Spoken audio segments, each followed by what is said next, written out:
Vince, Mia Marimar. Mm. Bakit hindi mo yan nasabi kay Bato de la Rosa? Bakit hindi mo yan sabihin kay Inday Sayat?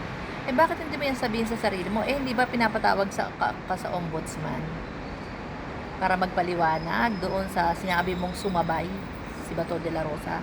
Pinapatawag ka sa ombudsman, inisnab mo. O sabihin mo ngayon yan sa magkapatid na Cayetano. Sabihin mo yan kay Alan Cayetano. Dapat harapin. Sinasabi mo kay NBI Lotto, wala nga nakasampang kaso. Paano haharapin? Naghihintay nga sila eh.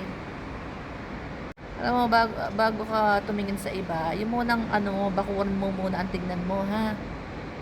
Unahin mo para hindi ka lumalabas na kahiya-hiya. Nakasama ng loob mo, diyan ka pa nagsalita. Kaso dapat harapin. Tapos yung kay Bato de la Rosa, tinulungan mo tumakas.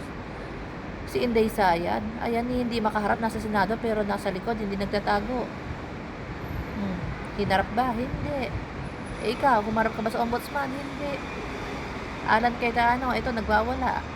Kasi pinaiimbestigahan yung 10 billion 10 billion scandal sa Sports Center Clark noong SEA Games. Diba? Galing.